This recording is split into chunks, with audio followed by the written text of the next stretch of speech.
Yo, what's up guys? Welcome back to my vlog. Meron tayo gagawin na Mio S40. Ang gagawin natin sa Mio S40 ay alay natin yung kanyang center post. Kasi galing sa bangga to, dinala sa atin, kinaragalan ng L3. Yun ang gagawin natin ngayon kung paano mag-alay ng center post ng ng Mio S40. Kaya pakita ko muna mga kabukmay kung anong gagawin natin sa kanyang post o anong nangyari. Then ito nangyari sa kanyang Mio S40.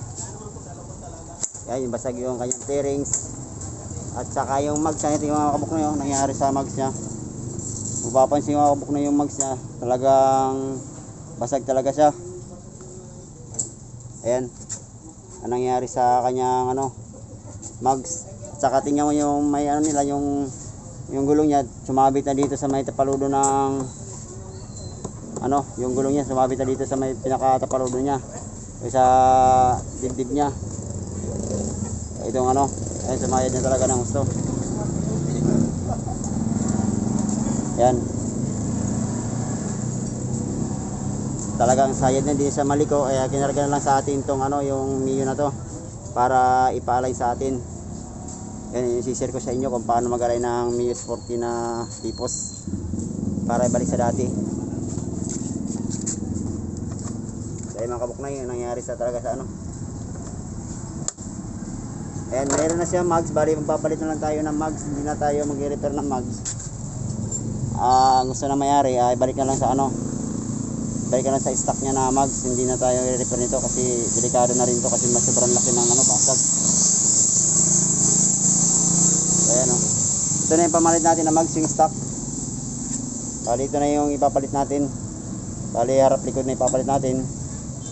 Pati yung gulong magpapalit na rin kasi na sumabog na yung gulong niya. Kaya tara. So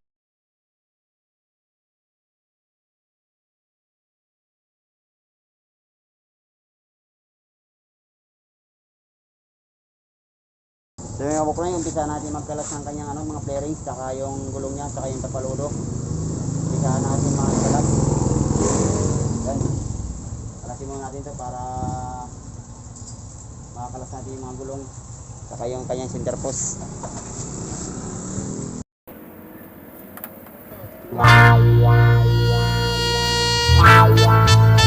Adik sa'yo,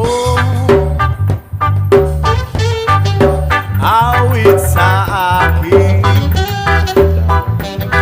bilang sawa na sa'kin, mga kwentong marathon.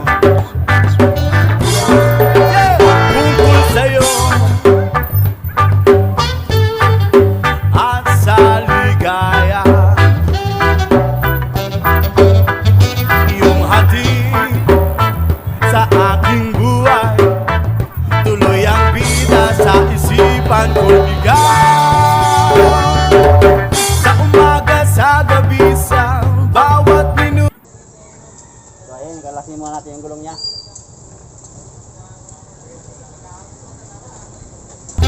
Uye, hinahanap-hanap kita. Wow, wow. Sa isip at panaginip, bawat pagpihit ng kadana, hinahanap-hanap kita. Yo, sabik sa'yo, kahit maghapon na tayong magkasama'y parang telisine. Ang ating ending, ating Kaya mga kabuk na yun, nakalas na natin yung mags niya. Ay mga kabuk na yun, kanapapansin mga kabuk na yun, laki ng tama ng ng mags, kaya magpapalit na talaga tayo nito. Alis natin yung kanyang center post. lumilipat, hinahanap-hanap kita. Uye, hinahanap-hanap kita. Sa isip at panaginip, bawat pagbihit ng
at panaginip, bawat pagpit ng tadhana.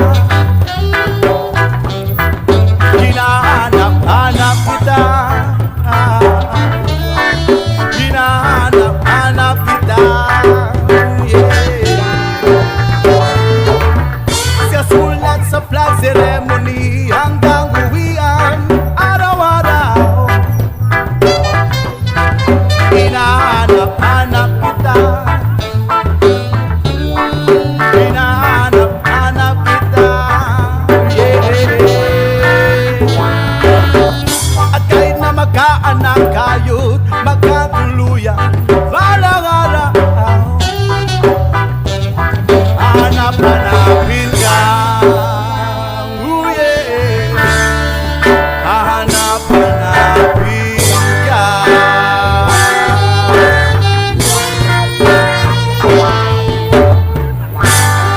Jara Sabaran. Kaya mga kabukay, tanggal na natin yung kanyang center post. Ito nangyari sa center post niya mga kabukay, oh. Pumasok na sa palubi yung center post niya, kaya ganun nangyari. Ang laki ng tama ng ng center niya. Kaya yung gulong niya sumayad na dito sa may kanyang sa paludo sa likod. Sumayad na yung gulong niya sa may dito sa may paludo, kaya hindi na siya makatakbo. Kaya yun ialay natin mga kabuknay. Yun, i-share ko sa inyo kung paano mag-alay ng center post ng Mio.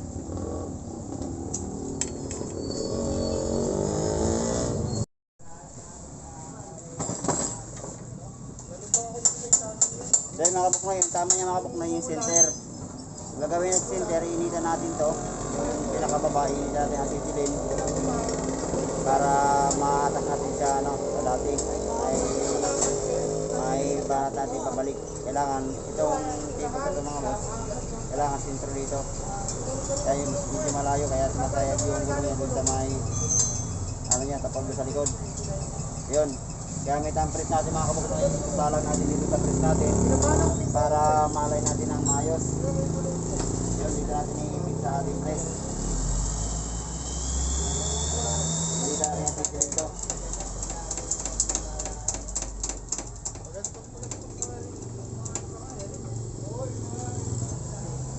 Kaya mga kabuknay, dito natin i-fit yung center post ng Mio para mainitan natin ang titilin. Saka mapangatali sa baba.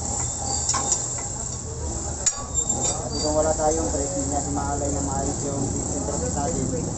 Kaya malaking tulong pag meron tayong center post. Meron tayong press. Malaking tulong yun.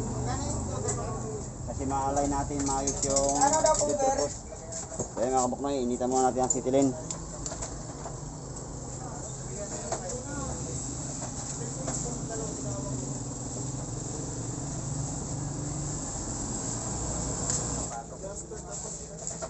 Kaya mga kabuknay, iinitan natin dito yung center niya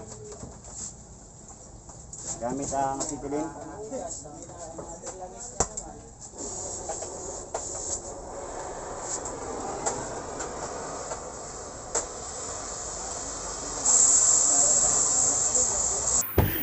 Ito lang ang alam ko, magkahawak ang ating kamay at walang kamalay-malay. Natutuluan mo ang puso ko na umiibig ng tunay. La la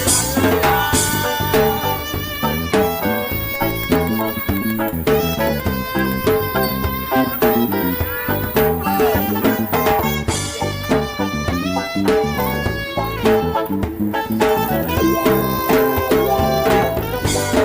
Lumipas ang maraming taon, hindi na tayo nagkita. Balita ko'y may anak ka na, ngunit walang asawa. Tagahugas ka raw ng pinggan sa may ermita. At sa gabi nasagasaan sa isang madilim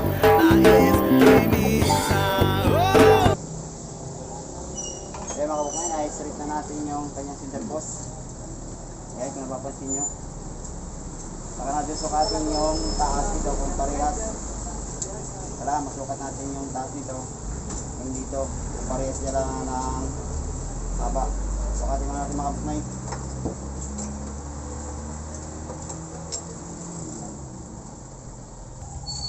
So yung mga kapatnay, nasukat ko na siya. Sintro-sintro na yung ano niya, yung taas dito. Ayan.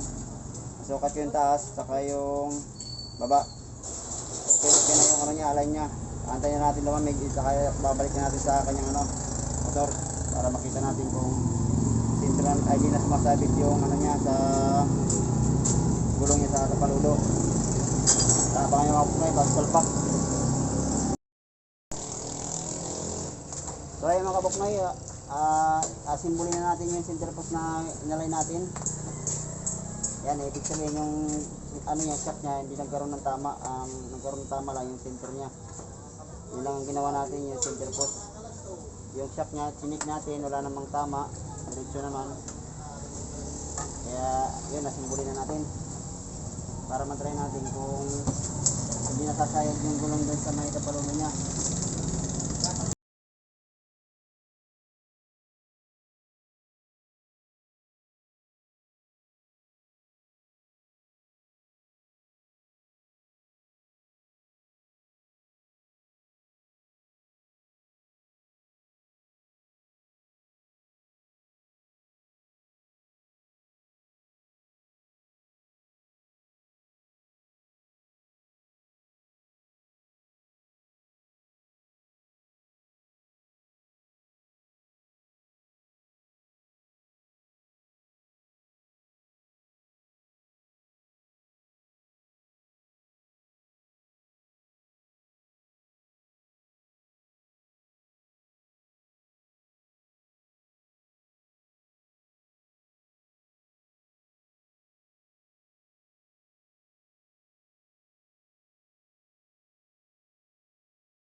So yung mga kapatnay, kakalasin muna natin yung kanyang dibdib dahil may napansin ako yung ano, yung chassis na mayroong tama. Kaya kakalasin muna natin yung dibdib bago natin ibalik yung gulong. Kasi nung kinabit ko yung center post, yung dito banda niya, ayan yung dito banda sa may liig, malayo. Kaya kakalasin muna natin yung dibdib niya kasi mayroon ako napansin na ano, na medyo malayo yung kanyang ano, chassis. Kapag tanggalin natin yung footboard niya at saka yung dibdib niya, tanggalin natin yan kasi meron ko napansin sa kanyang chassis. So tanggalin natin. Dahil mga kabuknoy, kung napapansin mga kabuknoy, yung chassis niya dito sa may ano, medyo bumalik ko konti. Kaya kahit ikabit natin yung gulong, medyo lalapit pa rin dito sa tapalulo niya. Kaya yan, ialay natin ito mga kabuknoy, yung chassis niya. Kasi medyo lumayo yung ano, yung lumayo siya may banda rito sa may liig niya. Medyo malaki yung clearance. Kaya yun, alay muna natin to gamit na kasitilin. Bali ang gagawin natin dito, initan na natin kunti para mahatak natin sa paltas. Ilalayo natin kunti itong ano, yung kanyang tipos. So ayan. Initan muna natin mga kabuknoy. So mga kabuknoy, initan natin banda rito sa may gitna kasi nandito yung may tama na kanyang chassis. Yun, sitilin naman natin para hatakin ni kabuknoy. Hindi kabumbay. Ay kabumbay pala. Yan, dito natin initan banda kasi nandito yung may balaktot niya para may balik natin sa dati.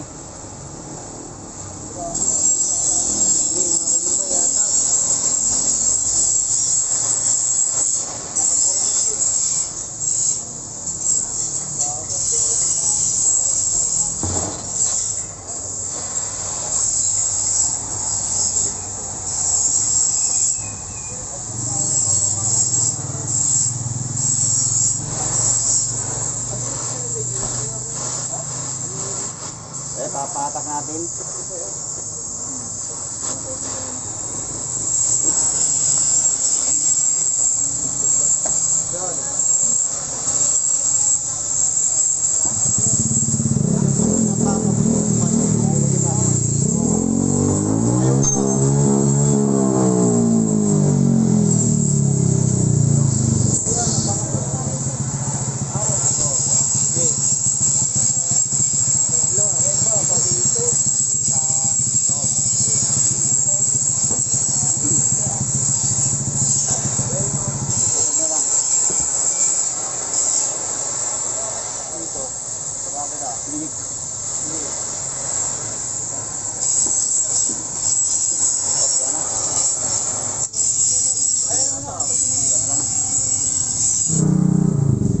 Kaya mga kabuknoy, nainita na natin. Ayan, naibalik na natin sa sintro yung niya ng chassis niya. Yung palamigin na natin, saka pipinturahan natin. Kaya mga kabuknoy, na pinturahan na natin yung chassis na ininita natin, saka simbolin na natin para matisting natin kung okay na yung ginawa natin alignment sa tipos saka yung chassis niya. Kaya mga kabuknoy, umpisa na natin na simbolin.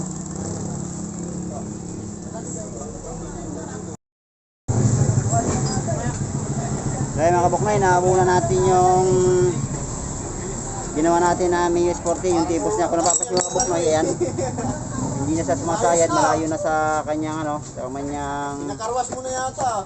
parudo. Ayan, hindi na sumasayad, malayo na. Ngayon, paparutis na lang natin sa tao natin. At saka para tumatama yung kasi basag yung kanyang kanyang isang tapaludo rito sa likod. Kaya papalitan natin, tsaka yung tapaludo niya sa may harap, bibilan na lang to. Ayan, iparutis muna natin kay Bombay. Ayan.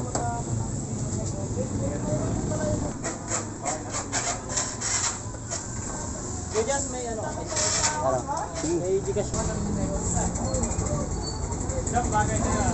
Kaya napanda na natin yung export na ginawa natin. Paparutis natin kay Bombay. Ito yung Bombay na Shoutout mo na, bay.